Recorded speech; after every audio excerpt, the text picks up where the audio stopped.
U.S. Arab Radio Network is proud to offer the Ray Hanania Show with veteran journalist Ray Hanania, the U.S. correspondent for the Arab News newspaper. U.S. Arab Radio broadcasts content Monday through Friday at 8 a.m. in Detroit and simulcast through stations around the country. Programs will rerun from 5 till 6 p.m. Visit us on Facebook at U.S. Arab Radio.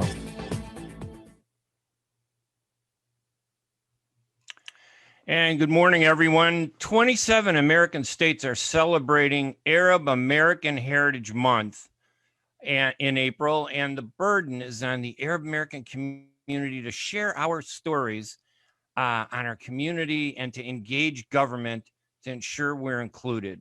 Arabs have been in this country since before the American Civil War.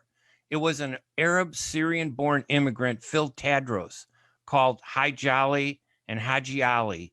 In 1856, he was named to head the U.S. Camel Corps Cavalry. America imported camels from the Gulf as an experiment to deal with conflicts in the deserts of the American West.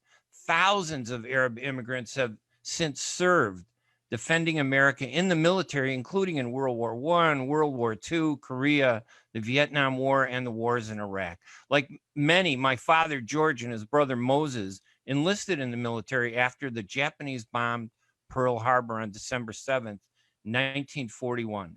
Studying to be a lawyer, my dad was assigned to the Fifth Army in Italy, serving in the OSS, which later became the CIA. His brother Moses was given a different assignment. He wanted to be with his brother in the Fifth Army and the OSS, but the military recruiters had other ideas. They put him on a battleship in the North Atlantic fighting Nazi U-boats because they believed that Moses might help them part the seas. That is a true story. You cannot make that stuff up. We see Arab Americans in the movies, but rarely in a positive light. We get the grief, but rarely the glory. For example, there were more than 154 Arabs aboard the Titanic when it sunk on April 15, 1912. But Hollywood producer James Cameron's famous 1997 movie Titanic only included one Arab reference, an Arab family trying to escape the sinking ship when a parent yelled, "Yallah." I was sleeping during the movie at the time. I'm bored by all the romance and everything. Until I heard that word, "Yallah," it snapped me wide awake. Cameron took a Lebanese hefla, by the way, that had actually been held on the Titanic and turned it into an Irish celebration for the Hollywood movie. Did he think American audiences would not identify with an Arab celebration? I don't know. Arab American history is rich with these stories and more. They represent the many contributions Arabs have brought to America as doctors, lawyers, veterans, entrepreneurs, politicians, and government officials. So let's share our stories every day during Arab American Heritage Month in April and change how we're portrayed. It's Wednesday, April 7, 2021, and you're listening to the Ray Hanania Show, broadcasting live from WNZK AM 690 Radio in Detroit and WDMV AM 700 Radio live in Washington, D.C. on the U.S. Arab Radio Network, streaming live at Arab News Facebook page, sponsored by Arab News. We're focused on Arab American heritage this morning and the contributions of Arab Americans. And we have two guests that are going to be joining us right after our break. Jalina Porter, the principal deputy spokesperson at the U.S. Department of State, working under Ned Price, and Secretary of State Antony Blinken. With her is Nadia Farrar, who is one of 12 Arab Americans, and maybe there are more, but that's what I've counted, appointed by President Joe Biden under the principles of his precedent-setting partnership with the Arab American community. She heads up the Arab Americans in Foreign Affairs Service Group, which has been around since 2015. And we'll talk with them both about how Biden has made Arab Americans partners in his administration. Later, we'll also speak with Arab American Institute President Jim Zogby about the significance of Arab American Heritage Month. And in our final news segment at the end of the radio program, we'll talk with Arab News writer Rawan Radwan about a Saudi initiative to plant 50 billion trees. You heard that right, 50 billion, not million, billion. We're going to make this a better world. We're going to take a break, and when we'll be right back with our guests right after these messages. ArabNews.com, bringing you breaking news from across the Middle East and the latest on Arabs in America. Get inside the latest headlines with expert analysis and insight at ArabNews.com. Join over 5 million Facebook fans and over 10 million monthly readers. ArabNews.com, news that matters to you. While we've been staying safe at home, scientists have been on a journey. The destination, a COVID-19 vaccine. This journey began decades ago with research into other coronaviruses. Scientists built from there with months of research and development, cooperation with other experts worldwide, and clinical trials on tens of thousands of volunteers of diverse race, age, and health status. They arrived at a safe, effective vaccine, and hundreds of thousands in Michigan have already been vaccinated. But the next step is ours. We need to get the vaccine when we can. Keep wearing masks correctly and taking precautions until we reach our destination, freedom from COVID-19 and getting back to the lives we love. Discover the facts for yourself at michigan.gov/COVID vaccine. A message from the Michigan Department of Health and Human Services. Ziyad brand. Quality products from our family to yours. Ziyad Brothers Importing offers the finest quality products, including brands like Sultan, Kraft, Nestle, Hook, Rico Picon, Donna, and many more. Ask your retailer to carry these fine products because you deserve the very best. For more information, visit our website at www.ziyad.com. That's www.ziyad.com. Ziyad, quality products from our family to yours. Life is a nonprofit charity that's provided humanitarian aid and development to people and communities for over 25 years, regardless of race, color, religion, or cultural background. When disaster occurs here or around the world, Life for Relief and Development rushes in to provide food, medical aid, and shelter to those in need. Please help improve these efforts. Make your tax-deductible donation to Life now at lifeusa.org or call 248-424-7493. The U.S. Arab Radio Network is proud to offer the Ray Hanania Show with veteran journalist Ray Hanania, the U.S. correspondent for the Arab News newspaper. U.S. Arab Radio broadcasts content Monday through Friday at 8 a.m. in Detroit and simulcast through stations around the country. Programs will rerun from 5 till 6 p.m. Visit us on Facebook at U.S. Arab Radio.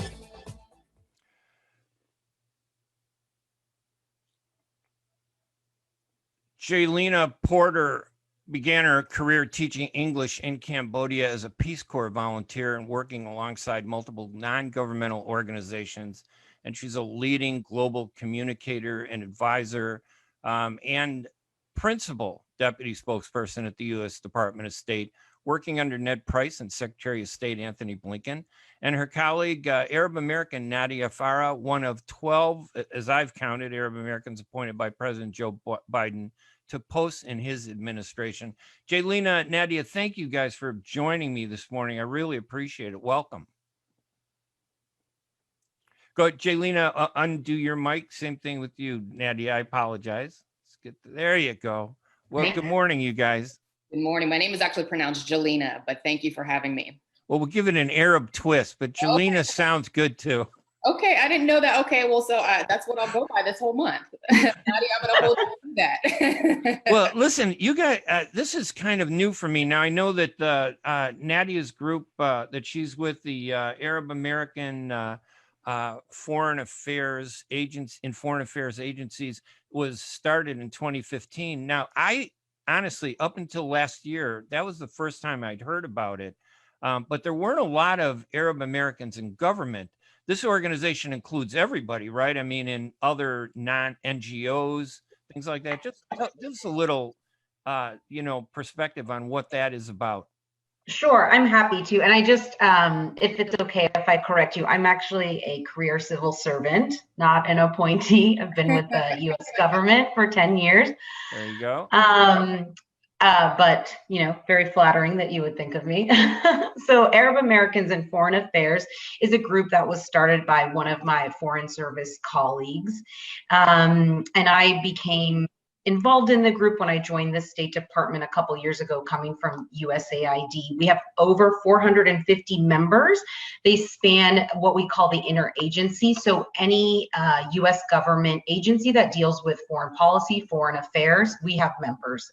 It's an incredibly diverse group, not only of backgrounds of where our heritages come from, but also our careers. You know, I happen to work on Middle East issues, but we have a lot of folks who are scientists, who work on Treasury Department issues, who work on education programs. So very diverse group. We're really lucky that our executive liaison, so kind of our State Department sponsor for the group, is the acting deputy secretary, Ambassador Dan Smith, the career foreign service officer, who's been our champion for many, many years. And I also wanted to mention that we don't just accept Arab American members. We have members from all different backgrounds. Anyone who has an affinity or appreciation for Arab American culture or language, or even just the food, we're here to welcome them. And we've been working really diligently with the other groups at the State Department, including Blacks in Government, the Asian Americans in Foreign Affairs agencies, to really have a united front on supporting diversity and inclusion in the State Department, hoping that we have interagency and a State Department that looks like America and shares those views. Thanks. Well, it's good to see Arab Americans, our image in this mirror, you know, called America. And it's getting brighter. And Jalina, you had mentioned, you know, about your role as, I mean, we've seen the Biden administration really turn and create this unprecedented partnership. It's kind of raised that commitment to Arab Americans a little higher than prior administrations, probably the highest I've seen. What does that really mean for us as a community? And what does it mean for America? And what does it mean to the Biden administration? Well, I'll just say this. It's no secret that the Biden and Harris administration has been 100% committed to racial equity, and it's in fact a strategic priority. And at the same time, walking that talk when it comes to diversity, equity, inclusion. As we know, I mean, not even, I think 3 weeks on the job, Secretary Blinken rolled out a brand new office, the Chief Diversity, Equity, and Inclusion role, which is going to be transformative. So that is a huge commitment, not only to the Arab American community, but all communities who are traditionally underrepresented in government. I mean, as we know, diversity and inclusion makes us stronger, smarter, more secure, more accountable, more creative. And we're really, really excited for this person in this role who actually should be there next week, fingers crossed. Do you have that person's name? Well, I can't preview the name right now, but I'll make sure you're on the press list when we. All right. So the headline is we're going to have 13 people. I've counted 12, and I have to say that in all the years that I've covered politics, 12 is a lot. Now, when you think of 12, it really still isn't a lot for Arab Americans, but Biden has done so much more than others. I've noticed, though, that there's, you know, of course, we know that we're in a political conflict in the Middle East. So there are these tensions that outsiders bring to what is intended to be a positive effort. But I've noticed a lot of the appointees, they've had to shut their social media. They've had to lock it. What is that all about? I mean, is that normal for people in government to do that? Well, I think there are a couple of things, right? It could be number one, personal preference, and then two, security, which is probably a lot more important these days. Right. I know there was a time, not even in my first couple of weeks, where I had to do the very same thing when I was facing external threats at the time. And that's not a fun place to be in. I wouldn't wish that on anyone. But, you know, going back to the commitment, the racial equity commitment that this administration is put so high, you know, at their list of priorities, I also want to take this time to make sure that I personally am shedding light on our Arab American communities. I want to thank you, Nadia, and thank everyone for your service. It is so important that you're here, that, again, representation matters, like you said, Ray, or you alluded to earlier. Your contributions, you know, before, during, and what you'll do afterwards, obviously always contribute to the fabric of American democracy. And we need you, obviously, at state. We need you at the interagency. So I'm glad to be your colleague, and I'm glad to be a part of this transformation that we're undergoing right now. And Nadia, I know it's still early. We're less than 100 days, I think, or we're nearing it. But what role do Arab Americans play in the Biden administration? Can you give us an overview? Are we playing a significant role, do you think, or are we just part of the machine? Sure, I can talk a little bit about that and kind of the more general role that Arab Americans play in the interagency and have for decades. The roles that Arab Americans are placed in right now are incredibly influential, important roles that, that report directly to the president and the Secretary of State and other departments' leadership. Their expertise is based, purely on educational and personal experience. They're put into roles where our leadership knows they'll be objective and thoughtful and be great counterparts to our foreign colleagues. And I just want to say, for a long time, I think our community didn't have kind of a push to have us go into foreign policy or be diplomats. I think because of a lot of the experiences our family or, if our parents are immigrants or our grandparents had in their countries of origin, sometimes dealing with, never thinking that could be a path for them. So I just really try and do as many, recruitment events and talk to students about how this is a real career opportunity for you. You don't have to work on Middle East issues. You don't have to work on counterterrorism. You will get a security clearance.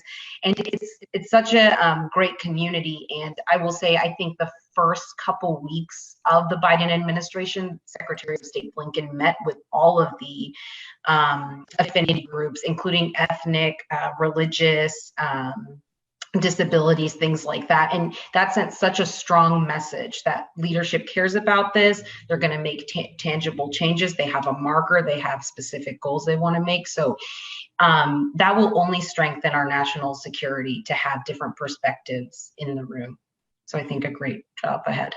Jalina, do you think the administration takes Arab Americans more seriously in the sense that before it was always the Arab world, the Middle East media, but Arab Americans were always kind of like this oddity off to the side. We'd get invited to the celebrations. Nobody would consult with us. Nobody would come on our radio shows. This is a first, honestly. I'm telling you that, the last two administrations trying to get somebody to talk to us was very, very difficult. You have at least made an effort to do that. Is there this commitment to kind of really engage us and give us a role in what you're doing?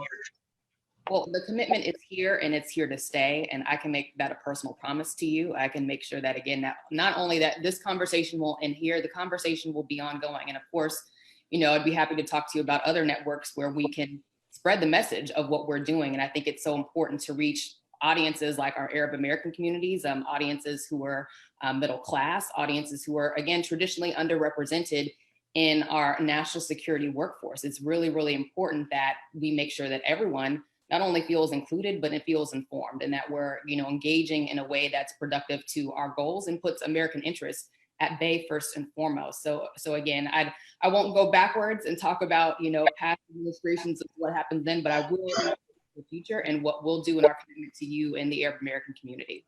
And you're talking to thousands and thousands of Arab Americans now who listen to us in Detroit, brand new audience in Washington, D.C. that we're building up. And of course, on Arab News Facebook, which has 5.9 million followers, and the majority, it's all English. What do you want to, you got an opportunity, you're right on a big megaphone right now in terms of Arab Americans. What's the most important thing they need to understand that President Biden is going to bring to them, Arabs, Arab Americans, and the Arab world? President Biden is going to bring to Arab Americans and those in the larger diaspora a seat at the table. If that wasn't obvious right here with Nadia, and I'll use myself as an example. Obviously, I'm not Arab American, but as the first African-American woman ever, as a principal deputy spokesperson in an agency that's over 230 years old, I think that's kind of a huge deal, right? That shows that, all this, maybe took a little bit longer, but we have so much more to do and so many places to go. And Arab Americans fit along with that fabric. And again, your seat at the table is here. We welcome you to join us. I know Nadia said this before, but we're treating this as a recruitment event as well. We have so many avenues for you to serve, whether you're foreign service, whether you're civil service, or whether you want to be an appointee like me. There are pathway internship programs, fellowship programs like, the Rangel Fellow programs. And I'll have to shout out my university, my alma mater, Howard University, which is at the Bunch Center, where you can find more information on that as well. But you have a seat at the table. We welcome you, and we look forward to working with you someday. And you guys have a microphone at the table that I'm handing to you. Now, I'm going to give you both an assignment. I really would like President Biden to call us one time and just say hello, because I was really impressed when he said, inshallah, during the campaign. That was a sign of something significant changing. Are we going to see more like that? Have you guys been teaching him any Arabic words at all that we could, good words?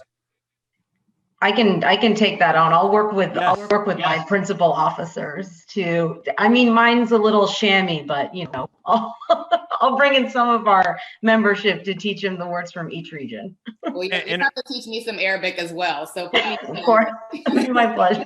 We will do that too, and we'll help you too. There are a number of people that have been appointed. What's the most significant appointment? I know we rate everything in terms of significance. They're all important. But how significant is our involvement in terms of appointments?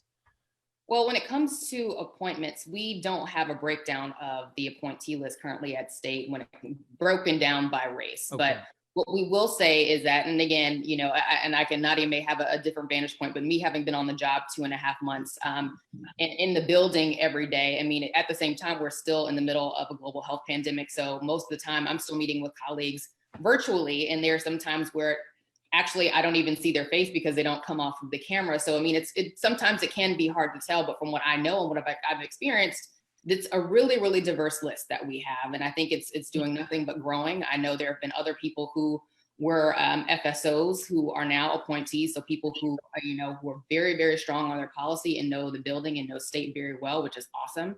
And then you have people like me who came from the Hill and who have different vantage point, but still came from women, peace and security background. But I think, having all those diverse, not only perspectives at the table is really, really important for how we want to move forward. And kind of going back towards the Chief Diversity, Equity, Inclusion Officer, CDEIO, I'll have to correct myself because we use a lot of acronyms at state, still very much learning. So when this person in this office comes, it's not just going to be this top-down approach. When Secretary Blinken had this idea, he's like, this is going to involve everybody. So that means a Deputy Assistant Secretary at every single bureau within the department is going to make sure that they handle these issues. So it's not just going to be on one person or one office. It's going to be a very much a holistic approach. So, I mean, it won't just be the affinity groups on their own, or it just won't be, people like, Nadia and myself working together offline. It's going to be embedded. And I think that's truly transformational, and we're ready for the change.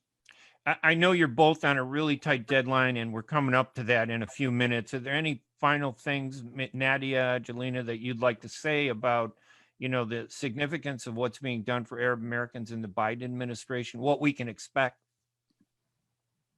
I mean, I'll start out. I want to say that Arab Americans have always been, public servants to the United States. I'm actually a third generation U.S. government public servant. My father and grandfather both worked for the U.S. Army. And I think the real shift came after the murder of George Floyd, where our community, not just at state, but in the interagency and with our other employee affinity groups, the other underrepresented groups, really came together and are looking at real tangible changes to make Arab Americans and other underrepresented groups have a seat at the table. That includes recruitment, that includes retention, that includes reaching out more to our communities in Michigan, Texas, California, things like that. Making sure folks know Arab Americans know there's a pathway to government, and that this administration wants you, and we want you, and we want you to work on everything, not just one thing. We don't want to put you in a box. We don't want to question your objectivity, right? And I think that we've seen a lot of support so far, and we're really looking forward to working on that in the future. Thanks. Is there more that we need to do as a community? Are we doing enough? Do Arab Americans do enough to engage government, do you think? Personally, I think we could encourage our young people to see diplomacy, to see government, to see working on the Hill, to see working in commerce, treasury, et cetera, as a way forward for them. I mean, when I was in college and changed my major to international affairs, my family was a little like, wait, what are you going to do with that? That's not a real major. You know, I don't know about your community, but in my community, all my family are doctors and engineers. And we like the administration, whoever's in place can only meet us halfway. We have to go that half, right? We have to meet them halfway, and we have to say, we're here, we're interested. This is what I want to do. So I think if you have a child or a cousin or an uncle or whoever who wants to pursue a career in foreign policy or in the US government, really nurture that, because we can't just complain that we don't have a seat at the table if we're not trying to take that seat. And when we're at the seat, we have to engage and participate and absolutely and lean do in. The hard work with them. Lean in, absolutely. Jalina, and really take the other communities to be our allies too. Yes, it has to be a coalition effort, and it feels 100%. Good to be. It feels good to be part of a bigger, movement. Absolutely. Rather than just doing it ourselves. Jalina, I know you have to go immediately, and you're going to give us that Arab name at some point, right? So is that my Arab name, Jalina? Is that how I'm going to? Yeah. You're gonna. You had mentioned that there was going to be another appointment, so I just want to make sure. Yes. So we again next week will be featuring our CIO, and again I want to thank you, Ray, for having me, and again just encourage our brothers and sisters in the Arab American community to pursue this work. I think, in my own trajectory, I was the first person in my family to be a Peace Corps volunteer. I'm the first person in my family to work in government, first person in my family to be an appointee. And even though when I was coming up, I didn't have that example of what it looked like to be essentially, I just knew, I was like, well, I want to be the first me. And so if that's okay, now you have people like Nadia and people like you, Ray, they see you. So I think that is so inspiring to have that. But we're also at a really unprecedented time where we have, our administration, we have Secretary Blinken, and we have members of Congress, and we have our workforce. All of these communities want this change, and it's going to happen because we're going to do the work, and we're just waiting on all of you to join us. So thank you again. Thank you for having me, and we'll be sure to keep this conversation going, Ray. Thank you so much for joining us. Jalina Porter, who is the principal deputy spokesperson at the U.S. Department of State. Thank you so much for joining us. Nadia, Farrar, thank you. Also, you had some background as a senior Syria desk officer, I read. Is that still current? That's my current position. Yes, sir. And you're with the Arab Americans in Foreign Affairs Agency. Do they have? I don't know if you could stay a few minutes longer. Sure, a couple minutes. Yeah, that would be phenomenal. Do you have events coming up with? We do. For Arab American Heritage Month, of course. You know that the spokesperson did a great topper on Arab American Heritage Month, we just submitted it through the regular process. Easy, went through. And he did it without anything, because I'm telling you, that's the first time I've ever seen. Yeah, we were really excited. We were very, very excited, and it got picked up by a couple media outlets. So we were really happy to show that focus at the State Department. We have a couple events. Unfortunately, they're internal to government only, but we'll be doing one call. Usually we have like a big hefla, and we have music, like live Middle Eastern music, and we have food, but COVID. So we're doing two events, one professional development panel with some of our wonderful Arab American political appointees, where we'll talk about things like, being targeted by the media, but we'll also talk about networking and how to pursue your career goals, and more kind of technical things like that. And then another one will have a cultural event where we'll talk about kind of contemporary Arab art in the Arab world that we'll have with Sultan Saud al-Qasimi, who you may know. So we're really, really looking forward to that, to kind of shed light on a part of our culture that we don't really get to see a lot in, like you said before, in the news and things like that. So Yeah, and then we'll be highlighting different social media. Go ahead. And if someone wanted to get into foreign affairs, would they go to your organization? Would that be one way to start, or? Sure. Yeah, we're always, every State Department employee, every USAID employee is also a recruiter. Like I said, I think my actually assistant secretary will be talking to some students at Wayne State and University of Michigan next week. We actually have a diplomat in residence in Michigan that reaches out to the Arab American community there. So we're really working on kind of growing that relationship. And we also have someone in Southern California that we're looking to grow that relationship with, that diplomat in residence. That's another thing that we're trying to push, are more of these diplomats in residence in different areas that aren't just kind of like the East Coast, to reach out to different communities. So yeah, I mean, always happy to guide young Arab Americans into the And now that Miss Porter is gone, can you give me that name of that person she's going to announce? I don't know the name, but I have to say, I'm so excited, because we've been doing this, as you know, on top of our day jobs for a long time, and it'll be really nice to have someone help us out who has expertise. You know, I'm just a volunteer. I'm not an expert on diversity and inclusion. I'm just taking in what I can and trying to apply it. So we're so excited to have someone really take that on in a leadership role that reports directly to the Secretary of State. Nadia, Farrar, thank you so much for joining us this morning. I know you're under my pleasure. Also, in terms of time, I appreciate you sharing some of your time with us this morning. Nadia Farrar is with Arab Americans in Foreign Affairs Agency, and she's also a team member of a team of 6. You're leading. I'm the senior, Syria desk officer in the Syria.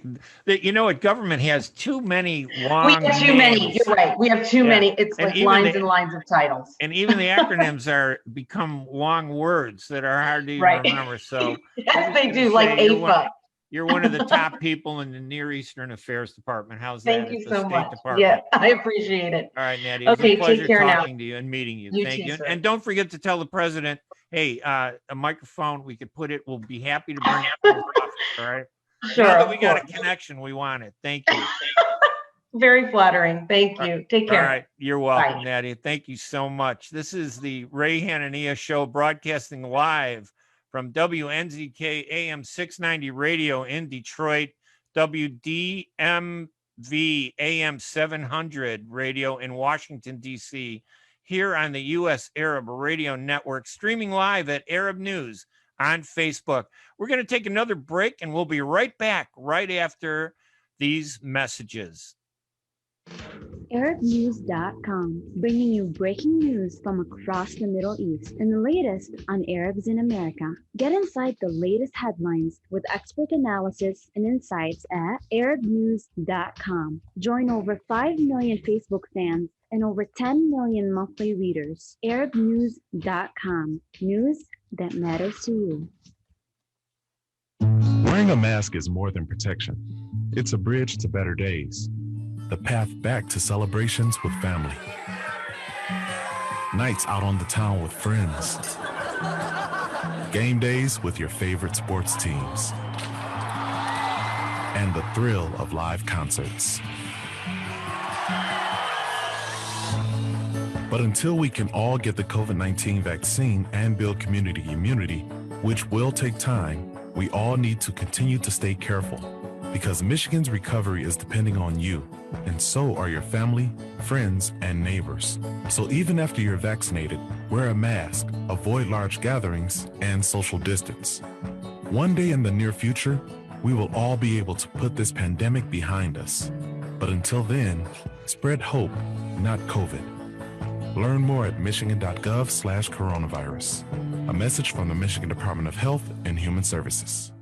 Get ready for an amazing experience at Ishtar Restaurant on 15 Mile Road in Sterling Heights. Enjoy excellent hospitality from owners Ali Al-Baghdadi and Fatty Bonham, serving the best in Mediterranean food. Try Chef Ali Al-Baghdadi's famous shawarma, the best Iraqi grills and food, and the best Arabic and international dishes. Dine in our authentic atmosphere or take out. Call 586-698-2585 or check us out on Facebook. Ishtar Restaurant practices all CDC CDC guidelines and is open every day 11 a.m. to 10 p.m. Have an amazing experience today at Ishtar Restaurant, 3625 15 Mile Road, Sterling Heights. At Top Rehab Physical Therapy Clinic in Dearborn, we provide effective physical therapy sessions in order to limit pain and discomfort. Top Rehab provides physical therapy care for any diagnosis prescribed by a physician, and we regularly see and treat conditions such as stroke, TMJ, fibromyalgia, sciatica, joint pain, and more. We use a variety of pain management methods, including modalities, soft tissue mobilization, and therapeutic exercise. If you're in need of physical rehabilitation or physical therapy, get the highest quality health care at Top Rehab. Most insurance is accepted, and we're open Monday, Wednesday, and Friday 8 to 6, Tuesday and Thursday 8 to 5, and Saturday 10 till 2. Call for an appointment today at 313-846-0555. That's 313-846-0555. Choose Top Rehab Physical Therapy Clinic on Michigan Avenue in Dearborn. Life's too short to be in pain. The U.S. Arab Radio Network is proud to offer the Ray Hanania Show with veteran journalist Ray Hanania, the U.S. correspondent for the Arab News newspaper. U.S. Arab Radio broadcasts content Monday through Friday at 8 a.m. in Detroit and simulcast through stations around the country. Programs will rerun from 5 till 6 p.m. Visit us on Facebook at U.S. Arab Radio.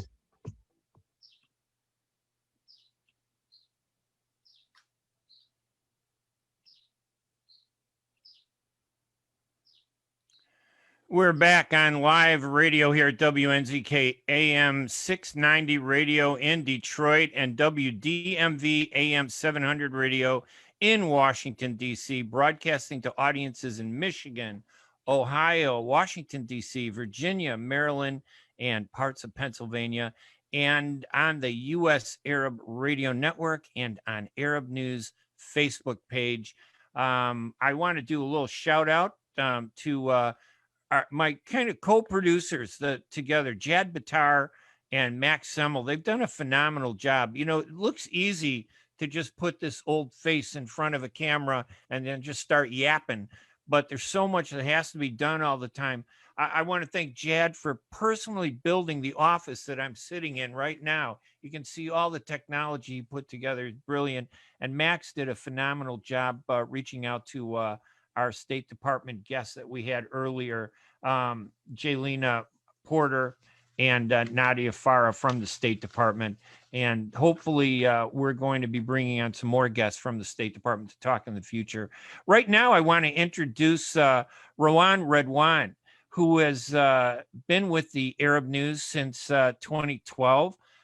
She did some phenomenal stories and writing as a Arab News deputy section editor and regional correspondent. And she did this phenomenal story about 50 billion trees. Rawan, welcome to the radio show. Thank you for joining us this morning. Good morning, Ray, or afternoon in our time. Yeah, you know what? The time zones are killing me. I'm telling you, it's morning here, it's afternoon someplace. It's like, oh my gosh, trying to coordinate everything is really crazy. But very nice to meet you. I read your stories in the Arab News. Fascinating, great writing. Tell us about I know there are three things that the Saudis have done that are really kind of innovative. They have the Saudi Green Initiative, they have the Made in Saudi Initiative, and they have the Middle East Green Initiative. I assume 50 billion trees is for the Middle East region and 10 billion, I think, for Saudi Arabia. True. That's a lot of trees. It is, but it's a movement that's been happening for quite some time now. So this initiative was basically a collective effort. You have different municipalities across the different we have 13 regions in Saudi Arabia, but not all are green. We do have some, mountainous areas in the southwest and maybe in the northwest as well. A little bit on the east, but not too much. It's quite a desert country. So this initiative came as a byproduct of the different municipalities and governments and governors who are pushing for more greener spaces. So it's a very, very ambitious plan, and it's going to, focus a little bit on afforestation. We are a big oil producer country, and we've been trying to combat, CO2 emissions and going green. And, we have a huge program, for example, at NEOM, where we want to go and produce green energy, green hydrogen. So all these are byproducts of the Saudi Green Initiative. Of course, as a global player, it's expanding more regionally, and that's why you have the Middle East Initiative as well. Different countries and different governments have shown very much interest. You have Pakistan, you have the UAE, you have Egypt, and you have other countries as well that are basically on board. Going green is what we need to basically combat climate change, decrease the CO2 emissions, ensure that we play our part in protecting the environment. Yeah, and where do they get the trees? I mean, do they obviously, do they have a specific kind of tree?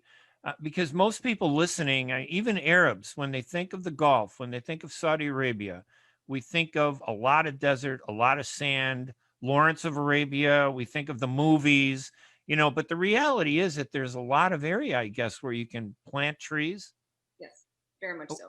So for a while now, of course, you can affiliate the palm tree to Saudi Arabia and the region, but the focus is not using palm trees. I mean, a lot of areas have diverted away from it because it consumes a lot of water, and we don't have underground wells, we don't have lakes or rivers or streams here, unfortunately. But so the focus is to find environmentally friendly and that trees that don't need to consume a lot of water. They don't need a lot of care. Palm trees do need a lot of care. And that's something that's like a lot of the government authorities are just diverting away from. So as for exactly what type of tree, I can tell you for sure that palm trees are not what they're focusing on, because it doesn't provide a lot of shade anyways. You need something that will provide shade, that will basically ensure that it kind of decreases the temperatures. Right. You know what I mean? Right. So, and prevent water evaporation. I mean, obviously, not being in that field, I love palm trees, but I didn't realize that they consume so much water, that there's such a intensity about them. Just to see like, cedar trees, like a cedar forest in Saudi Arabia would be phenomenal. I mean, I would love to see that. Just to see those kind of trees out there. That's great. What is the Made in Saudi initiative? What is that about? So Made in Saudi initiative is a huge program. It's a big program, basically to boost domestic products. That's just something as simple, just simply put, that's just in a nutshell. And the program basically is to support Saudi firms. It's to support Saudi small and medium enterprises and micro companies. It also basically promotes the national identity. We want companies to come and invest in Saudi Arabia. And we want Saudi companies to also expand their products and basically ensure that they don't only survive domestically, but also like they can expand and go global. There are many companies here that have already gone global, but they're major companies. And so Made in Saudi targets the smaller companies. They target SMEs, of course, like I mentioned, and it's just something to basically boost domestic products. Just today, we got news that 850 companies already signed up, and we're talking a week here. Wow. Less than 10 days. In less than 10 days, more than 850 companies have already signed up for the program. That's huge. It just tells you that there is a good product out there that can be promoted and can be available for international consumers and domestic consumers alike. I know that people watching this are saying, wait a minute, you're talking to a woman from Saudi Arabia. You're Saudi, correct? Yes, sir, I am. Yeah, and I think that's phenomenal, because we want to break these stereotypes where, these things, these issues and restrictions. And it's just, I've noticed that in the last few years, I've actually interviewed and spoken with and collaborated with many women from Saudi Arabia on stories, on projects. And it just challenges the stereotype that people in the West, just seeing you on the radio show, probably has maybe 20% of the audience going, wait, there are women in Saudi Arabia? So I think it's phenomenal being a journalist. And I apologize. I didn't mean to put you on the spot, but I think it's significant. We get that a lot. Right. We get that a lot, actually. Ray, it's just something that a lot of people don't understand. Saudi is very diverse. We have women everywhere in every given field. It's been a phenomenal time. The past couple of years, there's just been a boost in women in different managerial positions. Someone like me, who's been working with Arab News since 2012, has always found the support. It's not something new. I've always found support from my different editors in chief and my senior editors. So, and in society. Yes, very much so. Yes. Yeah, it's not a new thing. It's new to the people watching, maybe to some of them, but it really isn't a new thing on the ground there. No, it's not. No, we've had support for ages. That's phenomenal. I'm looking forward to visiting there sometime. Rawan, I want to keep you on. Obviously, Jim Zogby was not able to make it, and I'm just sorry because he's such a great person to talk with. And I know he was feeling under the weather a little bit when I spoke to him. So if it's okay, I'd like to keep you on a little bit longer, if you don't mind. All right. So hang on there. We're going to take another break here at WNZK AM 690 radio in Detroit and WDMV AM 700 radio in Washington, D.C. And we're going to continue with our discussion with brilliant writer Rawan Radwan with Arab News, maybe talking about some more of the stories that she's written about. Meanwhile, we're going to take a quick break, and when we come back, we'll continue the conversation right after these messages. ArabNews.com, bringing you breaking news from across the Middle East and the latest on Arabs in America. Get inside the latest headlines with expert analysis and insights at ArabNews.com. Join over 5 million Facebook fans and over 10 million monthly readers. ArabNews.com, news that matters to you. Enjoy the first Syrian-style cuisine in Michigan. At Damas Cuisine and Catering, you'll find a wide selection of Syrian foods and sweets in our menu, like frikeh, poisi, grape leaves with steak, mishawi platter, hot mahashi, char-grilled kebab, shawarma, and much more. Get super fast delivery from Damas Cuisine and Catering right to your door. Order online at damascuisine.com/menu and track your order live. Damas Cuisine and Catering, 28841 Orchard Lake Road in Farmington Hills. Call 248-987-4985. Are your hands feeling numb? Do you feel pain opening up a jar, turning a key? Are you noticing that your elbow and your shoulder are becoming stiff? Or were you recently injured in your arm? Hello, I'm Dr. Albajit Katranji, and at the Katranji Hand Center, which just recently opened down the street from the Somerset Mall, we can provide you with the latest in hand, wrist, elbow, and shoulder care. Visit us at www.katranjihandcenter.com to learn the latest techniques that we have to offer you, and I look forward to taking care of you. Visit us in Troy at 1565 West Big Beaver Road, Building F, or call Katranji Hand Center for an appointment at 248-869-4263. That's 248-869-4263. Kashat's Mediterranean Market in Shish Kebab offers a great array of your favorite Mediterranean meals. Meals range from lamb specialties, shawarma sandwiches, and seafood dinners. Plus, they offer big trays of your favorite food and so much more. Kashat's Mediterranean Market in Shish Kebab is located at 32839 Northwestern Highway in Farmington Hills and is open from 9 a.m. to 9 p.m. So stop in or call Kashat's today at 248-538-9552. That number again, 248-538-9552. Kashat's Mediterranean Market in Shish Kebab will definitely leave you satisfied. The U.S. Arab Radio Network is proud to offer the Ray Hanania Show with veteran journalist Ray Hanania, the U.S. correspondent for the Arab News newspaper. U.S. Arab Radio broadcasts content Monday through Friday at 8 a.m. in Detroit and simulcast through stations around the country. Programs will rerun from 5 till 6 p.m. Visit us on Facebook at U.S. Arab Radio.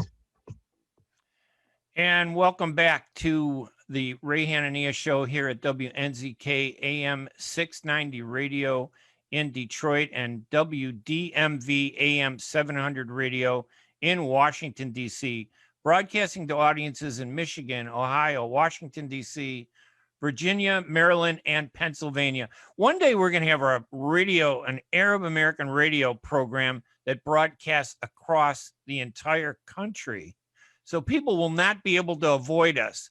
I want to be in their face every place. When they wake up in the morning, when they're eating, I want them to see us for what we really are, some real positive people, smart, like our guest, Rawan Radwan, who is the Arab News Deputy Section Editor and Regional Correspondent for Arab News newspaper. The website, by the way, is arabnews.com. And I want to thank everybody who's online watching us on Arab News Facebook page. And also, of course, for all the listeners, our new listeners in Washington, D.C., and all our listeners out in Detroit who've been following the radio shows that I've been doing there for the past, maybe 5-6 years. Rawan, I know that maybe a little bit more about the trees, but you also have another story I think you did about the move by the General Presidency of the two holy mosques to protect pilgrims, because we do have an important holiday coming up, don't we?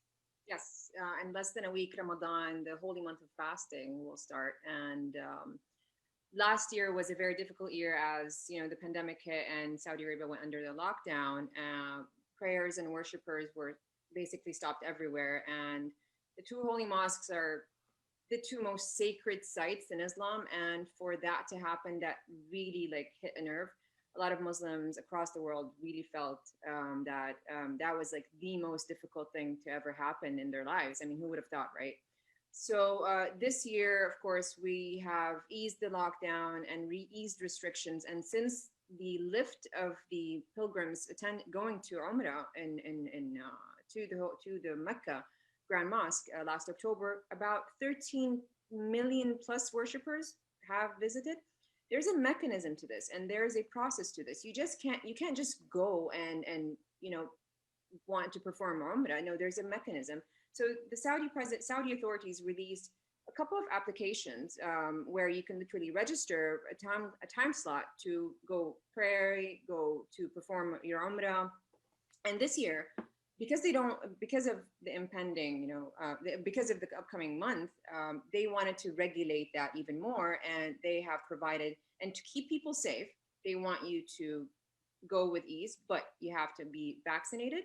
You have to have had at least one dose of the vaccine or you just recovered from COVID-19. And the reason why they're doing this is because to ensure the safety of the pilgrims and the worshipers attending the mosques, prayers, either at the Medina Mosque, the Prophet's Mosque in Medina, or the Grand Mosque in Mecca. And as much as we know, there have not been a single case of COVID-19. Really? Wow, yes. That's amazing because not a single worshiper. Yes. That's amazing because when you see the images of this iconic event every year at Ramadan, the height of Ramadan, this prayer walking around the Kaaba, and again, being American, no matter whether I'm with the deputy press secretary for the State Department or with an Arab, being American, my accent has been messed up on either end. So I apologize when I mispronounce all these words. But my dad wanted me to speak English. He said, if you're going to make a difference, he said, we're going to make you speak English first. So all of my brothers and sisters, it was always English first. And my mom would only speak Arabic to me, and so I'd learn Arabic, and but they wanted me to sound American. But when you see these iconic images of thousands and thousands of people shoulder to shoulder, the first thing that comes to mind is the challenge of dealing with coronavirus, social distancing, and wearing a face mask. And you're saying that that's addressed now. Yes. There's no more overcrowding whatsoever. There are specific lines, just people are socially distant from one another. Yeah, there's a specific capacity. You can't just go and just go. You have to have a reservation. You have to have a time slot. You're given an hour and a half at like maybe about, an hour and a half up to 2 hours at maximum to perform your pilgrimage, your umrah. And it doesn't take much time. I have been, I did go about a month and a half ago, and it didn't take me more than an hour, 15 minutes at max, which Really? usually it takes longer actually on normal days, but there's literally no overcrowding whatsoever. It's very easy, very simple, very clean. I think the key word here is safe and clean. I have never, ever encountered such strict measures. You can't go in without showing that you are healthy, that you're not infected. We have an app called Tawakkalna app, which shows your health status, and it updates every single day. And this is just a move by the Saudi authorities just to ensure that everyone goes everywhere just safely. It is what it is. It's just an amazing, initiative by everyone across all government agencies. And I know that millions of people go there during the month of Ramadan. I mean, it's a lot. It's not a small number. It's probably one of the biggest events, I think, in the world. People don't appreciate how significant it is in terms of the number of people that are in one place, participating in, this really important religious service. That's phenomenal. It's something honestly, it's something that's to be appreciated and respected. It just shows that the government has the safety, has the priorities like in line. People come first. That's All just right. how it's always been, and that's what it always will be. Rawan, any other final thoughts? Any stories we should be keeping our eye out for in upcoming issues of Arab News? The print, and just for our listeners too, I talk about Arab News online, but we have Arab News in Saudi Arabia. We have Arab News in Dubai. We have Arab News in France, in Paris. You can read the paper there. In French. We have Arab News in Tokyo, in Japan, in Japanese. We have Arab News in Pakistan.